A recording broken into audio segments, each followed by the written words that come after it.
Bien, el día de hoy vamos a ver un tema que es ni más ni menos que las reglas para establecer el número de oxidación.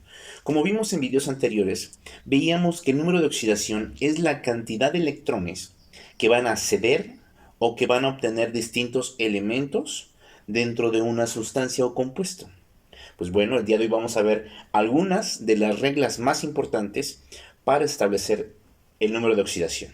La primera regla nos dice que el número de oxidación de un elemento libre o sin combinar es de cero. ¿Esto qué significa? Que por ejemplo, cuando nosotros veamos un átomo de un elemento, como por ejemplo el hierro, y si está solito, este automáticamente va a tener un número de oxidación de cero. ¿Por qué? Porque si ustedes se acuerdan, en el video anterior veíamos que la suma o la multiplicación de los elementos tenía que dar cero. En este caso, 0 por 1, pues obviamente da 0. En el caso del cloro 2, cuando ustedes vean al cloro 2 solito, sin ningún elemento alrededor, este automáticamente va a ser 0. ¿Por qué? 0 por 2 nos da 0. ¿Estamos de acuerdo? O el oxígeno, ¿cuál va a ser su número de oxidación? Obviamente va a ser 0. ¿Estamos de acuerdo? 0 por 2 da 0. ¿Estamos de acuerdo? Bien, veamos la siguiente regla. En la regla número 2 vemos que en los iones monoatómicos, es decir, los iones monoatómicos, es decir, de un solo átomo, el número de oxidación es la carga del ion. ¿Esto qué significa? Que, por ejemplo, ustedes van a ver en algunos momentos, por ejemplo, algo así, sodio positivo. Este es un ion monoatómico. En este caso, la carga es positiva. Esto, cuando ven ustedes este positivo, significa que el número de oxidación automáticamente va a ser más 1. ¿Ok? A eso se refiere esta regla, que la carga del ion monoatómico va a ser, ¿qué cosa? El número de oxidación. ¿Estamos de acuerdo? Tenemos, por ejemplo, el calcio más 2.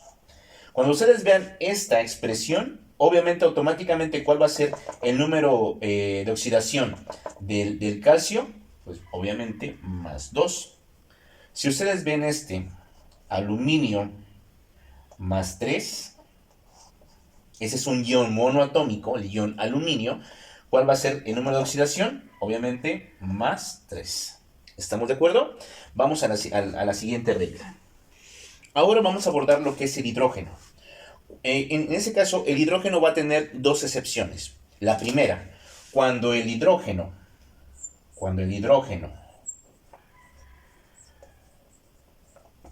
esté unido a un no metal, su número de oxidación automáticamente va a ser más 1. Y ahorita vamos a ver el por qué. Tenemos, por ejemplo, el CH4. Es carbono e hidrógeno.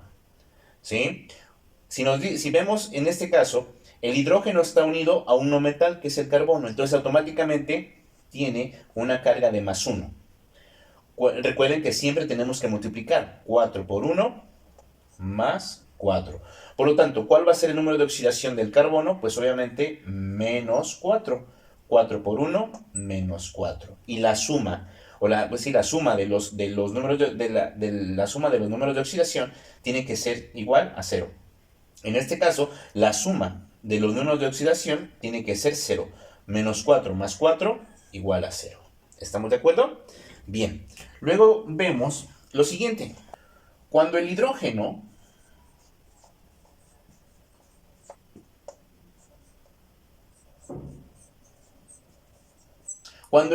está unido a un metal, automáticamente el número de oxidación va a ser menos 1. Y ahorita lo vamos a ver. Tenemos Fe,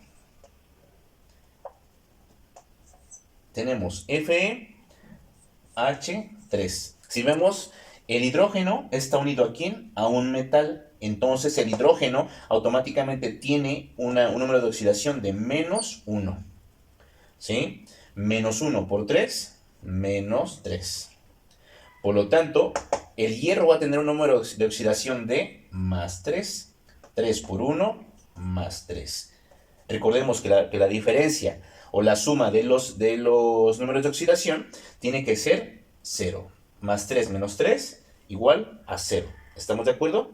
Bien, sigamos con el siguiente, por favor. Luego tenemos ni más ni menos que el oxígeno. Por ejemplo, cuando el oxígeno está en un óxido, ¿sí? Cuando está en un óxido,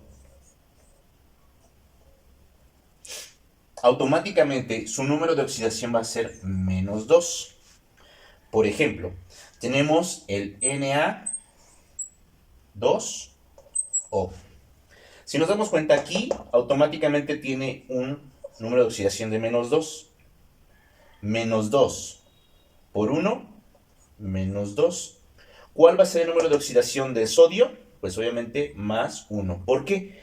+2, +1 por 2, +2. Recordemos que la diferencia de estos tiene que dar 0. La suma o la diferencia, en este caso es diferencia porque signos iguales se suman y signos diferentes se restan. ¿Estamos de acuerdo? Luego tenemos el siguiente ejemplo.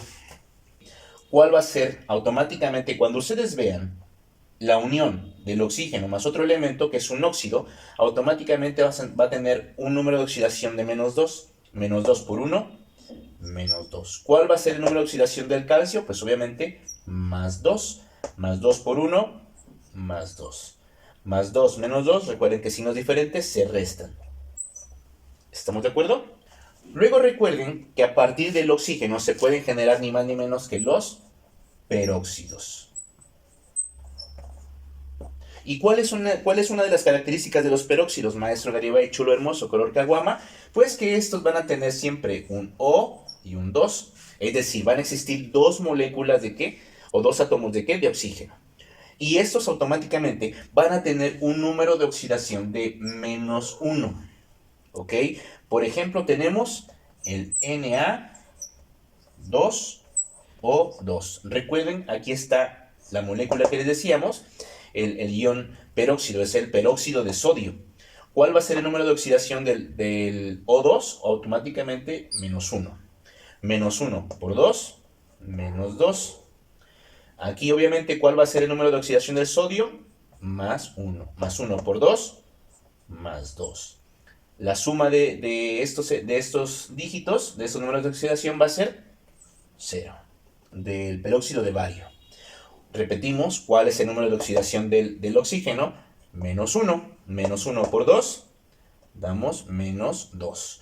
¿Cuál va a ser el número de oxidación del bario? Pues obviamente +2. 2 por 1, +2. Signos diferentes se restan. +2 menos 2 da igual a 0. ¿Estamos de acuerdo?